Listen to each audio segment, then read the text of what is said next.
Hello বন্ধুরা, প্রিয়া ইপসা কিচেনে তোমাদের সবাইকে স্বাগত। এখন বাজারে প্রচুর আনারস উঠেছে, তাই আজকে তোমাদের সাথে শেয়ার করলাম একদম ঘরে থাকা কিছু উপকরণ দিয়ে দারুণ স্বাদের আনারসের চাটনি। এই আনারসের চাটনি আমি বাড়িতে কিভাবে তৈরি করি সেটাই ভিডিওর মাধ্যমে শেয়ার করলাম। রেসিপিটা ভালো লাগলে প্লিজ আমার চ্যানেলটিকে লাইক ও সাবস্ক্রাইব করে দিও। আনারসের চাটনি করার জন্যে আমি একটা গোটা আনারস নিয়ে নিয়েছি। এবারে আনারসের মুখের দিকটা প্রথমে কেটে বাদ দিয়ে ঘুরিয়ে নিয়ে আনারসটাকে পেছনের দিকটা কেটেও বাদ দিয়ে দিলাম। তারপরে দেখো এরকম পাতলা করে খোসাটাকে কেটে বাদ দিয়ে দিচ্ছি। তোমরা চাইলে বটি দিয়েও এটা করতে পারো, তবে ছুরি দিয়ে করো বা বটি দিয়ে করো, যেটা দিয়েই করো না কেন একটু সাবধানেই করো। তার কারণ আনারসটা দেখবে রসের জন্য পিছলে যাওয়ার সম্ভাবনা থাকে। দেখো পুরো খোসাটা আমার ছাড়ানো হয়ে গেছে। এবারে আনারসের চোখগুলো আমি কি করে কেটে বাদ দিচ্ছি। আনারসের চোখের দুপাশটা এরকম ছুরি দিয়ে একটু ডিপ করে নিচ্ছি। দেখো চোখের ঠিক দুপাশটা এরকম ছুরি দিয়ে ডিপ করে নিলেই চোখটা উঠে আসছে। দেখো ঠিক এরকম ডিপ করে নিলাম, তাহলেই দেখবে আনারসের চোখগুলো গা থেকে ছেড়ে দিচ্ছে। দেখো ঠিক এরকমভাবে দুপাশটা একটু ছুরির সাহায্যে ডিপ করে নিও, তাহলেই দেখবে এই যে এরকমভাবে চোখগুলো উঠে আসবে। এই রকমভাবেই আনারসের গা থেকে আনারসের চোখগুলো আমি কেটে বাদ দিয়ে দিচ্ছি। দেখো সব চোখগুলো আমি কেটে বাদ দিয়ে দিলাম।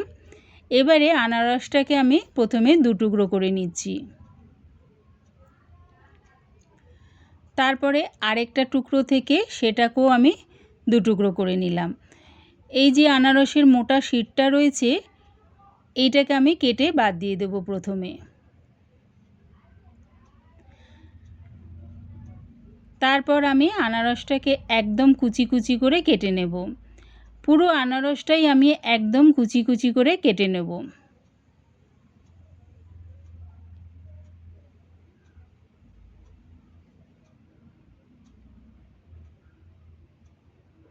দেখো গোটা আনারসটাই আমি একদম কুচি কুচি করে কেটে নিয়েছি। গ্যাসটাকে হাই ফ্লেমে রেখে একটা কড়া বসিয়ে দিয়েছি। এবারে এর মধ্যে পুরো আনারসটা দিয়ে দিলাম। একটু নাড়িয়ে চাড়িয়ে এর মধ্যে দিচ্ছি হাফ চামচ বিট নুন। আর যে রোজকার নুন খাবারে ব্যবহার করি সেই নুনও দিয়ে দিলাম হাফ চামচ। নুনটা দিয়ে একটু মিশিয়ে নিলাম। যদি দেখো আনারসের থেকে খুব একটা রস বেরোয়নি, তাহলে এর মধ্যে জল ব্যবহার করতে পারো। আমি তাই জন্য হাফ কাপের মতন এর মধ্যে জল দিয়ে দিলাম। একটু নাড়িয়ে চাড়িয়ে চাপা দিয়ে এটা হতে দিলাম। এই সময় আমি গ্যাসটাকে মিডিয়াম টু লোতে রেখেছি। কিছুক্ষণ পর চাপাটা খুলে দেখে নিচ্ছি। দেখো আনারসটা বেশ সেদ্ধ হয়ে গেছে। এবারে এর মধ্যে দিয়ে দিলাম 400 গ্রামের মতন চিনি। আনারসটা কতটা মিষ্টি সেই অনুযায়ী চিনিটা ব্যবহার করো। চিনিটা দিয়ে আনারসের সাথে মিশিয়ে নে আর একটু ফুটতে দিলাম। দেখো চিনিটা বেশ আনারসের সাথে মিশে গেছে। রেডি হয়ে গেছে আমার আনারসের চাটনি। এবার এর মধ্যে দিয়ে দিলাম খানিকটা কিশমিশ আর কাজু। কিশমিশ কাজুটা দিয়ে আরও 2 মিনিটের মতন ফুটিয়ে নিলাম। ঠিক নামাবার আগে দিয়ে দিচ্ছি চেরি ফল। দেখো চেরি ফলটা আমি একদম কুচি করে কেটে নিয়েছি, এটা আনারসের মধ্যে দিয়ে দিলাম। তোমরা চাইলে এটা দিতেও পারো আবার নাও দিতে পারো। চেরিটা দিয়ে একটু নাড়িয়ে চাড়িয়ে নামিয়ে নেব।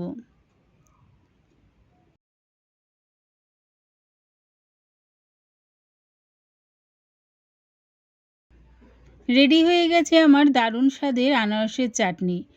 একবার আমার মতন করে এই আনারসের চাটনি বাড়িতে বানিয়ে দেখো, কেমন হয়েছে কমেন্টের মাধ্যমে জানিও। পুরো রেসিপিটা দেখার জন্যে প্রিয়া ইপসা কিচেনের থেকে তোমাদের সবাইকে অনেক ভালোবাসা রইল। রেসিপিটা ভালো লাগলে প্লিজ আমার চ্যানেলটিকে সাবস্ক্রাইব করে দিও।